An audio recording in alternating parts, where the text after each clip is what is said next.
profane conversation with my sheriff, and I don't think he'll call me back anymore.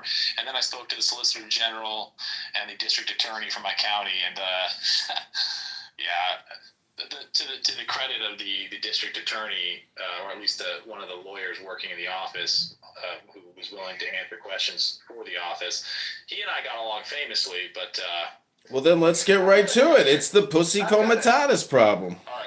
I've got a question actually for Diogenes. What would you say, if you could boil it down to one word, what value are you most driven by? And I could give examples. I don't want to be patronizing. Retribution. Okay, there we go. I don't even need to give examples. That's a good answer. Value. I'd like to hear elaboration, if you could. What do you need retribution for? Who are you looking for retribution from? The circumcision. What form is the retribution going to take? It starts with the circumcision and it moves on from there. No, I want to hear Diogenes. A young boy, the Jews strapped me onto a table. Well, they botched the circumcision. That's the problem. Wait. Can you take my question seriously, Yes, if you will? I do want to. I'm going to look. I try to intersperse some content for the people who want to talk about my penis. Yeah, that was a little musical interlude. Now back to the content. Yeah. So ultimately, if you're going to look at politics over the last, I'd say, 50 years, certainly. And I wouldn't want to go well beyond 50 years because that would probably start to infringe on things that would make it impossible to make any kind of substantive point without disagreeing about other major political things. So last 50 years, we can clearly see that the primary feature of politics and lawmaking, essentially has been marked by a complete lack of accountability and responsibility. Can you be specific there? What is the penalty? There's a Latin saying. And Please don't scroll. I'm just trying to be. But it essentially boils down to he who has the power to command. Please don't scroll. I'm just trying to become a big content creator one day, but I have no supporters. So if you have the chance, please subscribe. You're Jewish enough to comprehend what I just said. I like the first part, but what do you mean the same as has commanded? Please don't scroll. It's the same as if he had been commanded, or what? Right, that's exactly right. So you're saying if you have, let me try to reiterate, see if I got it right. The person who has the power and ability to be a good leader, but is not being a good leader, it's the same as if he had just been kind of a big content creator one day, pushed around or something? No. Think about it this way. Please don't scroll. I was a corporal. That was the highest rank I reached in the Marine Corps. There's a set of duties and responsibilities that are commensurate with my position, my rank, and my station. My actual job. And there's a positive responsibility. It isn't passive, It isn't simply, in the military, at least, in my experience in the Marine Corps, Please don't. There's an Please don't understanding scroll. I'm just that trying to I become don't a just big have a content creator responsibility to one day, understand but I the have no orders that are being support. given to me and to execute them dutifully and faithfully, but I also have a responsibility to understand my responsibility to my command and to understand the commander's intention, right? So I can be court-martialed. I will be held responsible I'm for just trying failing to to do become a big something, content creator one right? day. They'll come to me and they'll say, you were on post and this happened. Why didn't you do this? And I'll be like, well, I didn't think that I should, or I didn't know. Please That's don't not an scroll. excuse. I'm You just have the trying to duty and become a big responsibility. content You have the rank. You have the privilege. You have the authority. You therefore have the responsibility for the I failure. see. So can I I ask? have a responsibility. Let me give you an example. So I am the head of the executive branch, and I have a duty and responsibility. I have the total, final authority over the entire Please armed don't forces of the scroll. United States I'm just military, which is ironically identified Please under don't the scroll. aegis I'm of the just- Department of Defense, which is created by the Please authority don't scroll. I'm just trying to of the become a big Congress, of the content creator Constitution, one day, but I having have no recognized the supporters. So necessity if you have the of chance, establishing a please secure subscribe. border, and I do not secure the border. It isn't sufficient to wring my hands and to Please don't scroll. I'm just trying to be. Please rhetorically don't scroll. I'm assign just trying. responsibility to factors outside of my control. I have a responsibility, scroll. positive I'm just- responsibility to do everything in my power to uniformly and consistently enforce the law. And when I do not, I should be held accountable. I have to be held accountable for that. Else, there is no jurisdiction. There's no legitimacy. If I can have the right and the privilege without the responsibility. So basically, that's what you're saying is that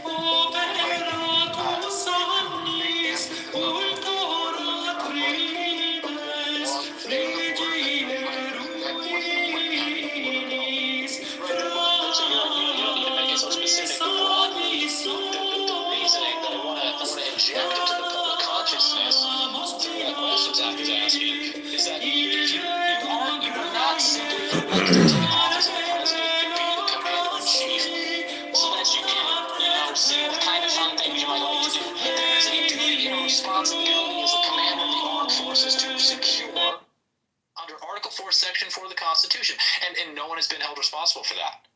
We have 30 million plus illegal aliens, and that doesn't count the tens of millions, probably 60 million people in this country who were assigned citizenship through an erroneous interpretation of an intentional misrepresentation of the 14th Amendment.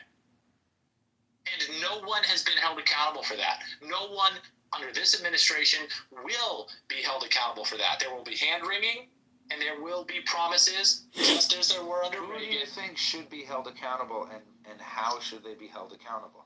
Every single person who has a duty and a responsibility under the law to secure the border, and who cannot positively show that they did everything in their power, should be tried for treason, starting with the president, starting with Donald Trump, go back as far as you like. The idea that we would have justice in this country, that we could consistently and uniformly enforce the law without addressing the law breakers, is patently foolish, but it is accepted and endorsed every day by everyone who votes for either party. The rhetoric about political prosecution is nonsensical. It's a non-starter. No one has been prosecuted in any meaningful way for any of the repeated subversions of the Constitution. When it became known, when Edward Snowden released information about the clear ways in which the government was violating all of our constitutionally protected right to privacy from unreasonable search and seizure, all of the ways that the government was actively depriving us of our First Amendment right to freedom of expression. All of the ways that we were just having, all of the ways that the federal authorities, the federal government, was completely subverting and violating our constitutional rights. Who was held accountable for that? Who was taken to trial for that? Who was prosecuted for that? Because it happened. You accept that it happened. I accept that it happened. We know prison existed.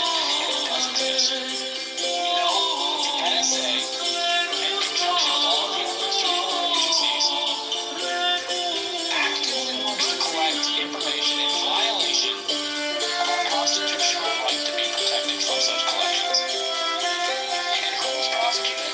No one. Instead, what we got was the people who tried to reveal these subversions, had to run and to flee the country. They become expatriates. Because the entire political class on the left and the right recognizes that if they get a platform and a voice, their heads will roll, because there are people who are knowingly and intentionally subverting the Constitution and the exist, and he has to seek retribution. It's not something you should be dragged into the courts. To tell him, well, since you have stolen this car, you are going to be... Okay, we'll reserve 2 more minutes for this banging, and then we'll move to Vindication. I think he's finished. I think he's been smoked.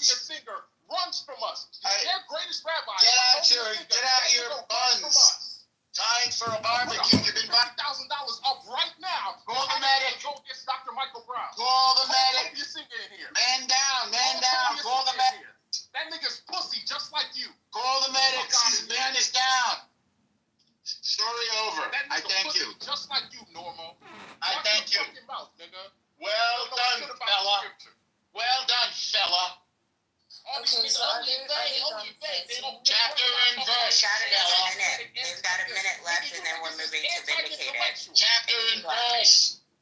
fuck out of here. Chapter and verse or take it on the road. These niggas are anti-intellectual. They run around thinking they can just yell anti-Semitic and that's gonna make them right.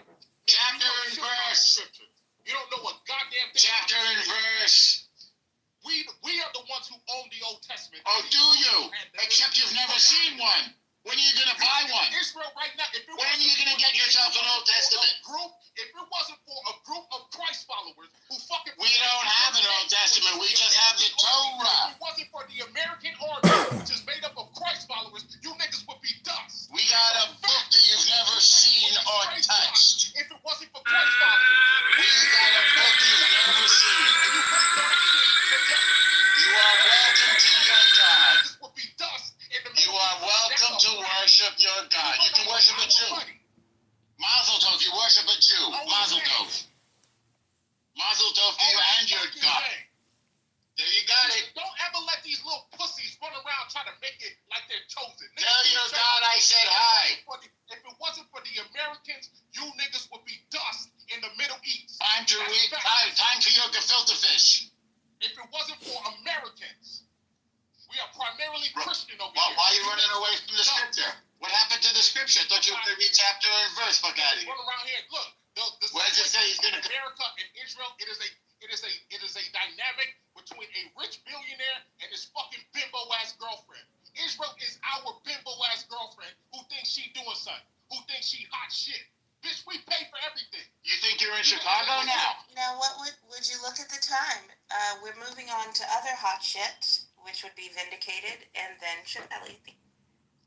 Yes, and actually, can I just go after Shibeli? I'm pretty sure I'm going to want to respond to whatever she has to say. Okay, so I don't know, right? Like, I found the exchange quite funny, but I also found it quite embarrassing because I just don't understand why a Nigerian would be arguing with a Jew about their religion. Like, even Christianity is more culturally tied to them than it is to you. Like, Christianity has nothing to do with Nigerians. Judaism has nothing to do with Nigerians. The Bible. I'm not let her land, and then once Vindicated, yeah, like the Bible is not about you. Like, Jesus Christ probably never even knew there was anybody like Nigerians in his entire lifetime. It just has nothing to do with you. And I understand it's like, okay, fine, maybe, you know, you were born into this religion, you were exposed to this religion, but I find Black people who are so into the Abrahamic cinematic universe to be pathetic and, you know, just embarrassing. Because if you think about it, like, all the other groups of people are into their own mythology. They're into their own, like, you know, cultural mythos, their own, like, religious mythos. The Indians are into, you know, their Hinduism, and, like, they've got, like, a whole universe that, like, kind of exists in Hinduism. The Chinese, you know, are into their own, you know, religious whatevers. You know, there's Buddhism in, like, that part of the world and stuff like that. Japanese has Shintoism. And it's not for, like, a lack of religions in Africa. Tons of, like, really cool religions in Africa. We're both Nigerian. You know, you're Yoruba. Like, there's, like, a whole Ifa, you know, mythology and, like, religions and gods and that and, like, people. And there's, like, a whole Odinani, whatever. But you almost never find people arguing about these types of things. Instead, everybody wants to die on the hill of somehow associating themselves with the Bible or the Jews or whatever. If you're not fighting that you're the real Jews, you're fighting that you're the real Egyptians, or you're fighting that you're the real Jesus. It's embarrassing. It's actually really embarrassing. But, like, it's also really funny. I mean, you know, I'm not telling you to stop. Please don't, like, take this as me telling you to stop. Like, by all means, if you want to, you know, believe, you know, that...